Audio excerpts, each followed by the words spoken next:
Pag sinabi mong Sea of Clouds, sagada agad ang unang nasa isip ng karamihan. Tunay nga naman na nakamamangha. Pero kung wala kang oras bumiyahe ng malayo at limitado lang ang budget, dito sa Rizal, abot kamay mo ang mga ulap.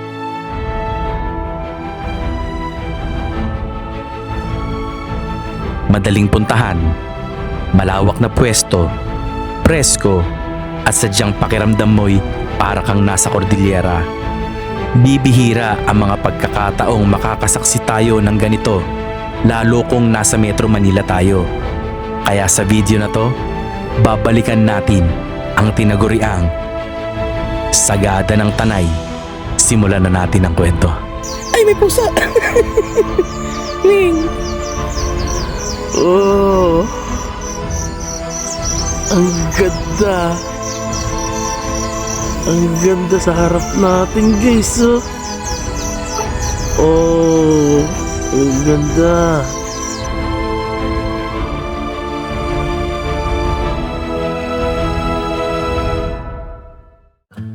Kagaya ko rin ba kayong may puso para sa kanila? Magiging bahagi sila ng kwento natin. At kung paanong binigyan nila ng kulay at kabuluhan ang araw natin dito sa Tanay. Mamaya makikilala nyo sila. Mula Cavite ay bumiyahe tayo papuntang Batasan sa Quezon City para daanan ang makakasama natin sa camping. Sakto, pagdating sa Batasan, siya namang buhos ng malakas na ulan. Sarap na ulam, oh. Tayo muna tayo dito, guys. Nandito tayo ngayon sa may Batasan at labot na tayo ng ulan. Kakain muna tayo bago tayo dumiretso sa Tanay. Maingay.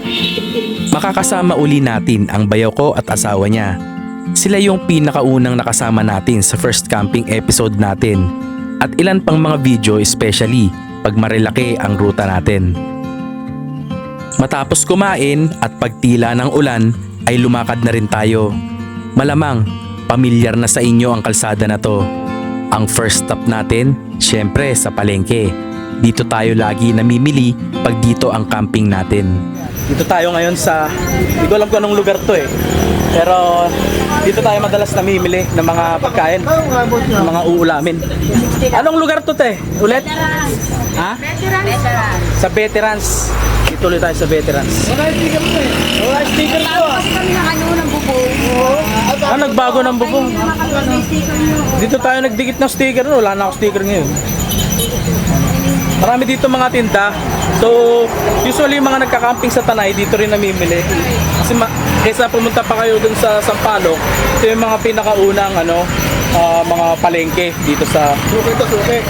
Di pa to Tanay, di ba? Kita po. Ate Polo, Parang tayo. Baras.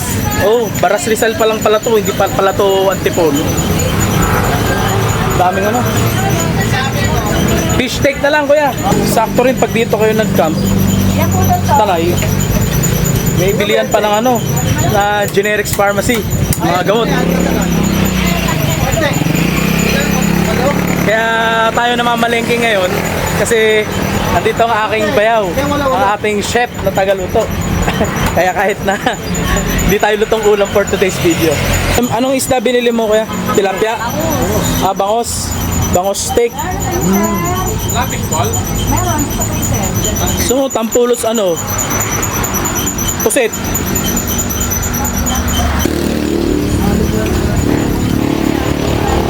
Kaya magkano to Alfonso mo? 300? Pabili din ako, kuya. Okay, tsaka soft drinks. May coke pa kayo? Royal lang? Sprite na lang? Walang coke? Sprite?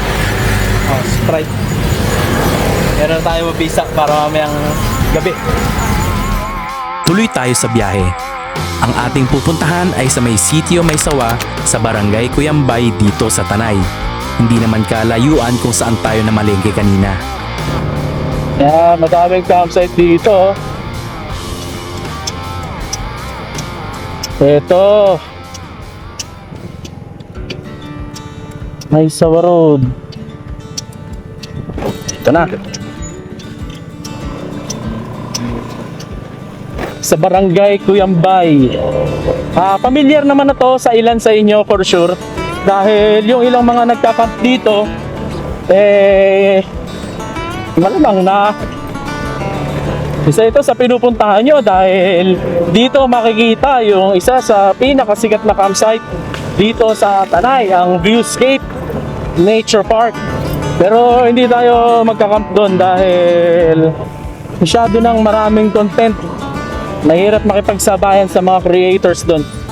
Ha? Ano na? Ano? Manggang hinog? Go. Wala. Doon pa sa baba. Oh. Wala ko manggang hinog. At meron lang tayong konting rough road na dadaanan dito. Pero ano naman to, manageable naman to. Basic rough road naman to. Tsaka maiksi lang naman to. Medyo maaga-aga tayo makakarating sa camp. Ito yung viewscape oh. Ayan. Ito yung sinasabi ko sa inyo, marami na nagka-camp. Actually mukhang marami din atang tao ngayon dito para kakamp eh. Yung harap niya, yun yung Sea of Clouds. Nakikita nyo dyan, maraming Sea of Clouds dyan pagka umaga. Pero meron din naman dito yung ganitong klaseng rough road. Since napuntahan ko naman to, basic na lang to. Dito lang naman to, pagdating dun, kalsada na ulit to. Mga around 500 meters lang naman to.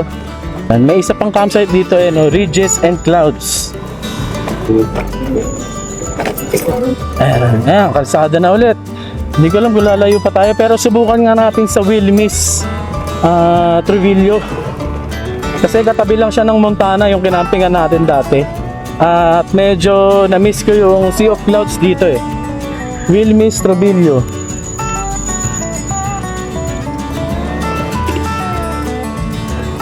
Medyo matarik lang yung akyatin dito sa kanilang entrance, pero kaya naman to.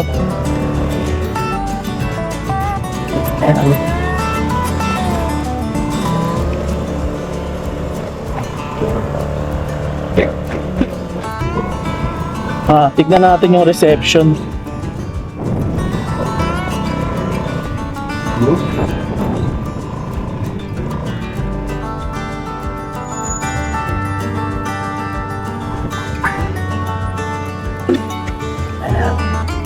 So nandito na tayo guys sa ating kakampingan na campsite. Dito tayo magse-set up sa pwesto na to dahil nandito yung lilim eh. Nandito yung mga puno. Tapos papakita ko sa inyo yung view. For sure yung iba familiar na dito sa view neto. Pero yung iba naman eh sa mga hindi pa nakakanood ng mga video tungkol dito sa lugar na to, eto, ayan oh. Ang ganda. Tapos tomorrow morning sana magising tayo. Sea of Clouds lahat yan. Ito kasi yung highest peak dito sa dito sa may sawa. So ayan. At ayun yung kinampingan natin last time.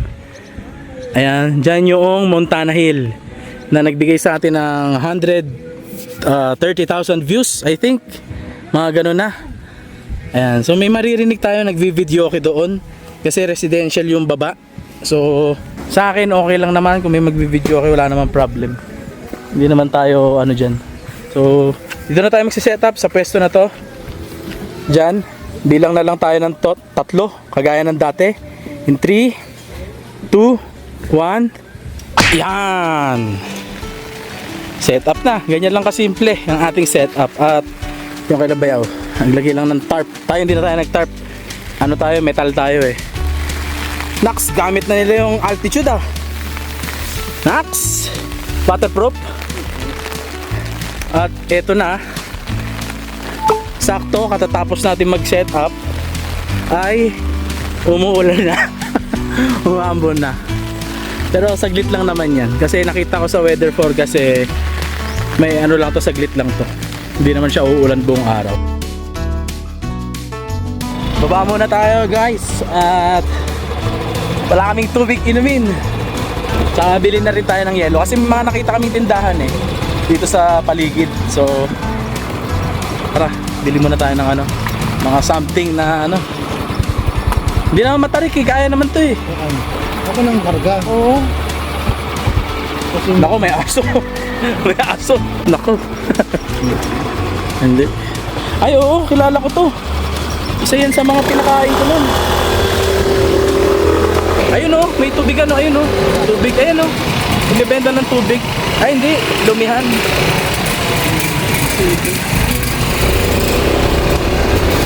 Ito tindahan, tanong natin. May tubig po na inumin? Jug ba, sir? Mineral? Jug? Mineral lang. Oo. Yung maliit lang. Maliit lang. Meron po. Jug. Ay, ito, oo. May jug kayo, sir. Wala, diyan kami sa Wilmis. May deposit po. Okay lang, magkano? 200 po yung deposit, 50 yung tubig. Babalik namin yung 200, pagbalik mo yung jug. Pagbalik. Okay po. Ano, huli na natin. Kaya ba ng motor? Sige. May yelo kayo tinda, te? Meron, sir. Dito lang pagbabala ng Wilmis Trubillo sa may court. May mga tindahan dito guys sa bilihan ng tubig. Pwede kayong bumili dito. Bali 200 pesos yung deposit. Bali 50 pesos yung tubig. Babalik yung 200. Pagkano te? Pagkabalik mo yung jug, babalik yung 200. Pag di namin binalik. Baka may 200 yung jug. Sikat na si ate. Tsaka yelo. Ayun guys, may tubig tayo. Magkano dyan? Ito yung tindahan nila oh. Yan. Ito yung court. Doon yung Wilmis Trubillo. Ano ang pangalan ate para kasama sa vlog? Anong pangalan ng tindahan mo te? Three Brothers Store po. Three Brothers Store. Ayan ah. Kulay orange yung pintura. Huwag yung papalitan yung pintura te ah. Papalitan, sir eh. Papalitan ba? Tapos may tinda pa sila dito. Ayun oh, may mga soft drinks, may cheese. Dami nilang tinda dito guys oh. Ayan oh. Tsaka walang problema, residential naman kasi yung paligid. Actually may tindahan pa dito sa harap. Tapos may lumihan dito, nakita ko eh. Pero parang walang tinda. May kasama kayong anak. Ayan, may mga diaper pa silang tinda. May mga bigas din kayo te, no? Ayun oh, may mga bigas oh. Tsaka mga dilat. Kompleto na. So kung ayaw nyo magbaon ng mga lulutuin, gusto nyo lang mga dilata, meron pala dito. Kompleto na. Ayun oh, sino sa shoutout mo? Sige. Hindi na, papa mo, kapatid mo. Girlfriend mo. Sabi mo pa. Magpapa mo lang. Mama mo. Okay na yun. niya daw si Ikaw, Ate ikaw, Iya. ikaw. Papa. Si ate. Walang ate. Oo, sino? Ikaw, baka may shoutout ka. Wala, nahiya. Ate speaker eh. Eto na sila guys. May mga bisita tayo for today's video. Yan mo guys, sumusunod sila oh. Yung mga alaga natin pusa dito. At pakakainin naman natin sila eh. Mamaya pag nakaluto tayo, pakakainin natin sila. So pakita ko lang din sa inyo. Dito yung hugasan. Malapit sa basketball court nila. Kasi ang supply ng tubig dito sa may sawa sinusupply nila. Bali ang nangyayari, mahirap ang tubig dito sa lugar na to. Kaya ayan, susupply lang talaga ng tubig. Baba tayo dito guys sa baba. Ayan, laki ng pusa na to oh. Ay, may mga ano pa oh. Marami akong shih tzu, kuya. Gusto mo saan tayo sa Ano to? Hotdog. Guys, may mga hotdog dito. Hello. Hello. Ba't ang laki na ito? Anong lahi ito? May lahat pa yan, sir. Ang laki. Di ba nangagat to? Po, bait yan. Ting! Ang laki nga oh. Ang laki niya. Lalaki to sigurado ako. Yes po. Ang laki niya. Anak ko. Lobo. Pusa ba to? Parang aso eh. Ay, ito pag oh. Hello. Mabait ha? Bait din. Hello. Ang cute-cute mo na. Bait yan, hindi na matapang. Ay, mga hotdog ang matap. Matanda na siya. May katarata. Hindi, magagamot pa yan. Hindi, matanda na nga. Matanda na siya guys, oh. Doktor lang katapat niya. Matanda na siya guys. Ilan taon na to? Hindi ko pa alam sir eh. Lolo na siya oh. Ganyan din yung aso ko eh. May katarata na eh. Mga 10 years old na. Napalis-wise ng Billy Corona, kaya Ang laki na ito talaga oh. Mas malaki ka pa doon sa pag eh. Ang laki. Ito yung mga ano, dash hand. Ayan, mga dash hand. Ang common tawag sa kanila ng mga Pilipino ay hotdog. Pero ito, ang laki talaga nito. Ang laki mo. Parang ano ka. May kakaibang lahi ka. Ganda. Nakawala lang siya talaga. Oo, pag nandito na, wala yan. Hindi naman lumalayo. Sanay siya. Ang galing. Anong palang vlog ko, sir? Ha? Anong palang vlog mo? Wing! Wing! Wing! Halika, sumama ka. Wing!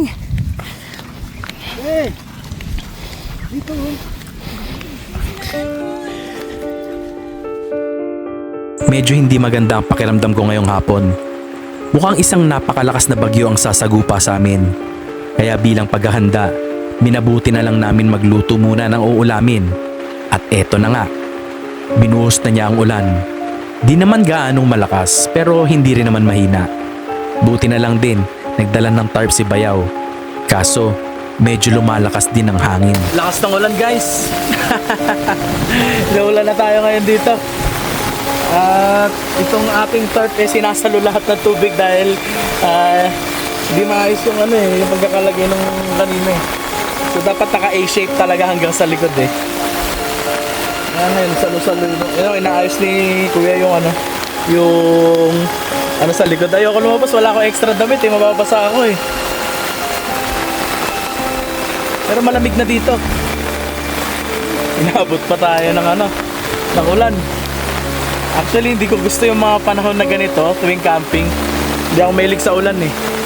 Gusto ko yung katamtamang klima lang. Hindi naman mainit at hindi rin malakas ang ulan. At habang naliligo tayo sa ulan, tuloy ang luto ng mga chef natin. Nakaabang na rin ang mga bisita natin para mamaya. Sa pagtapos ng ulan, siya namang bungad ng isang napakagandang hamog. Malamig na paligid, nakakakalma. Para tayong nasa kabilang buhay ba? Para tayong nasa langit ngayon. Ang ganda ng paligid natin. Alam mo yung nasa loob tayo ng ulap. Ganito ba yung itsura ng langit? Ang ganda.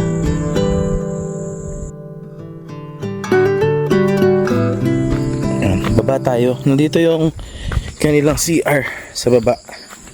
Ito, makita ko sa inyo. Uy, maganda CR ah. Okay. Hindi ko alam kung ano tong isa, pero nakasara. Pero yung CR nila dito, yan, may tabo timba. May bidet naman. May trash bin. Switch ng ilaw. Check natin dito. Kabilaan. Uy, may salamin. Ayan o. Salamin. At ito sarado. Mukhang ganun din naman na itsura. Mas may lababo din dito. Ayan, may tubig naman. Ayan. Mas may kubo dun, oh. Okay. May kubo dito. Siguro isa to sa pwedeng rentahan. Tapos, ito. Ito, maganda to. Malaki-laki tong ano na to, ah. Malaki-laki ang transient siguro nila to. Tapos may mga tables and chairs din dito. Kung gusto nyo magmuni-muni. At for sure, ano yan, Sea of Clouds yan tuwing umaga. Ito, pwede nyo rentahan din. Ayan. Ayun ang itsura dito sa side na to. At itong CR, at least pinakita ko na sa inyo kasi may gagawin tayo dito.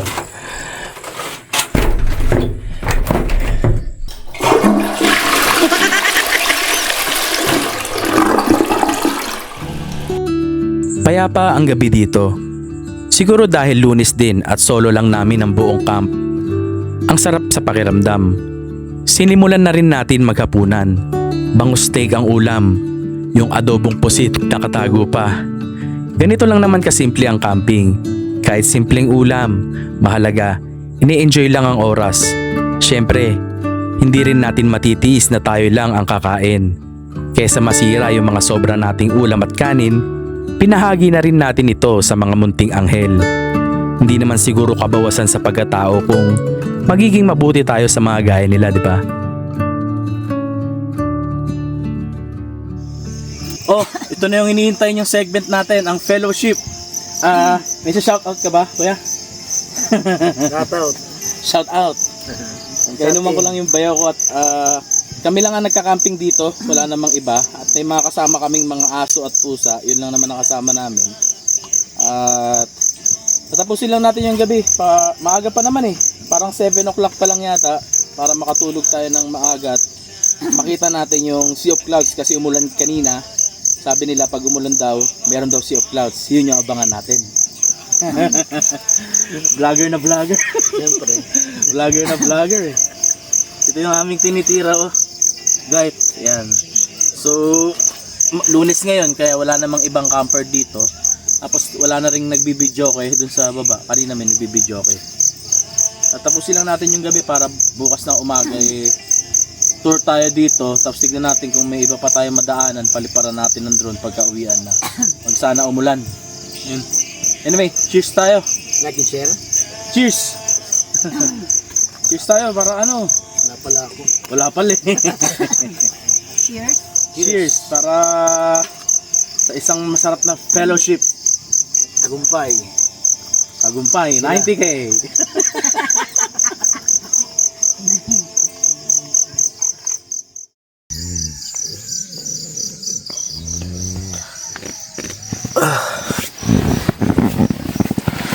Time check. Anong oras na?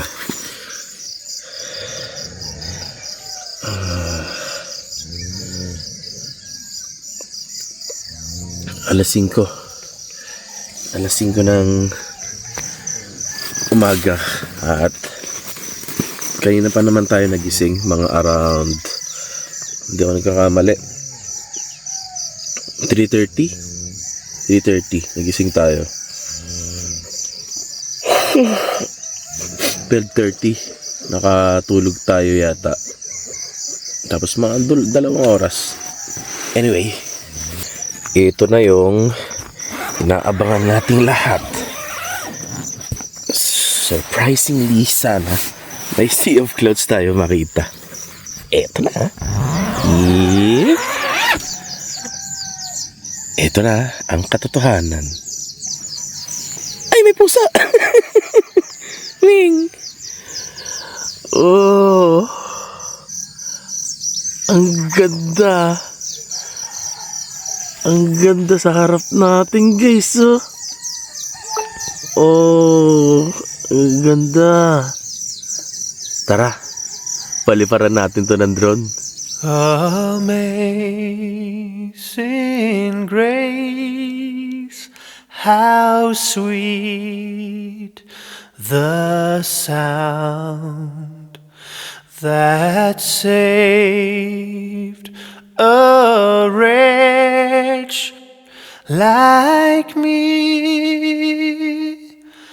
I once was lost, but now am found.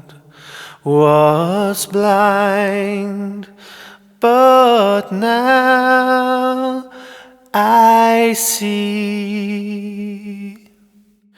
'Twas grace that taught my heart to fear, and grace my fears relieved. How precious did that grace appear the hour I first believed. Hello doggy. Yan siya guys oh. Buong magdamag dito siya natulog sa harap natin. Ganyan yun nangyayari kapag nagpapakain kayo. Tignan mo yung mata niya oh. May cataract. Pakita ko sa inyo. Yan, oh. Kakaawa naman. Ganyan yung usual na nangyayari kapag nagpapakain tayo ng aso. Tapos ina-entertain natin sila. I mean, nilalaro natin sila. So nagiging ano sila sa atin, nagiging loyal sila sa atin in a small period of time. Nakita mo yung aso doon, katabi natin matulog, doon siya natulog sa ilalim ng tarp. Kaya feel safe na rin para sa atin. Actually, aso siya ng campsite dito, sabi sa akin. And I hope so na mapakain siya ng maayos kasi ang payat niya eh. Yun lang naman. Mukhang matanda naman na siya, kaya may cataract siya sa mata. And sana kung mapapanood ito ng may-ari ng campsite, eh dun man lang sa last na bahagi ng buhay niya, dahil nga sa age niya, eh mabigyan siya ng kahit papano maayos na nutrisyon kasi napakapayat niya, kawawa naman.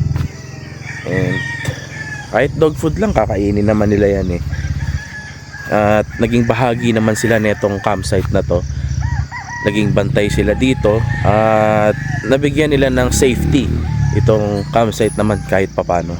Ayun lang ang request ko kung mapapanood ito ng may-ari ng campsite. Mabigyan ng pagkakataon si Doggy na magkaroon ng maayos na nutrition. Anyway, yun na yung background natin. Ang ganda. Ang sarap maging malaya guys. Napakasarap mabuhay. Napakasarap makita yung mga ganitong bagay. Napakasarap na masaksihan mo yung mga magagandang likha ng ating Panginoon. Dahil nito, huwag natin gawing komplikado ang buhay. As much as possible, maging masaya lang tayo lagi. Ganda. Ganda dito sa part na to oh. Papakita ko sa inyo. May nakikita ko mga wind turbine ba tawag dyan? Yung mga windmill. Ayun oh, kinoconstruct nila yung iba. Ginagawa nila. Ayun oh. Ginagawa nila yung mga windmill. Kasi last time na nag-camp ako dito sa area na to, wala yung mga yan. Pero ngayon ginagawa na nila. Ganda dito. Ganda oh. Actually ito rin naman yung view nung nung nag-camp tayo dito sa ayun yung Montana Hill oh. Ayan. Hindi naman. Same lang din. Pero ganda talaga eh.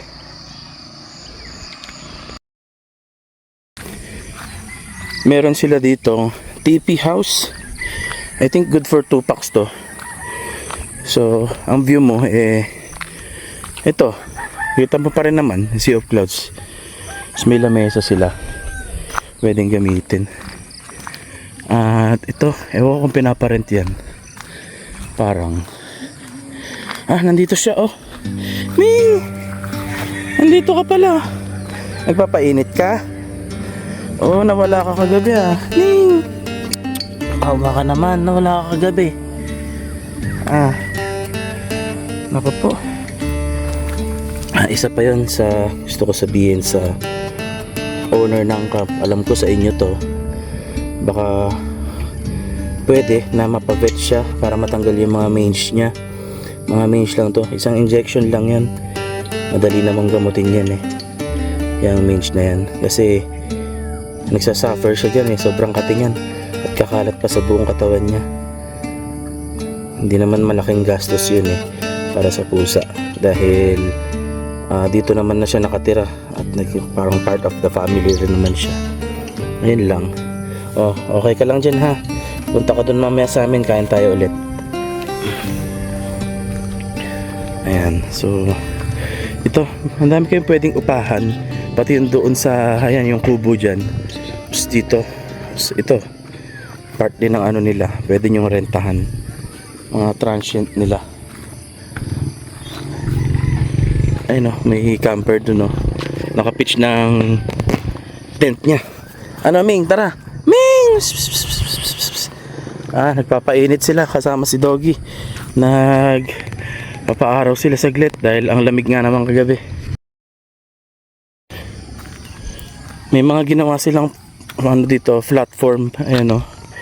Siguro baka gawa nila din ng TP hut yan or tent pitching area, I'm not sure. Basta may platform at halatang bagong gawa siya dahil wala pa siyang mga grass. Ayan oh, may mga tent pitching area na pwede, medyo flatland dyan sa banda dyan. Dito lang talaga is naka inclined siya. Iyon, banda doon pwede sa gitna or dito. Pwede rin kayo mag-pitch dito sa tabi ng mga ng mga upuan na yan. At ito nakita ko, parang ginawan din nila ng flatland dito na pwedeng pag-pitch ng tent. Pero as of now, parang bagong gawa lang siya. Baka wala pang damo hindi pa pwede. Tapos may grilling area. Yun lang, kung magkakamp kayo dito, nasa tabing kalsada kayo.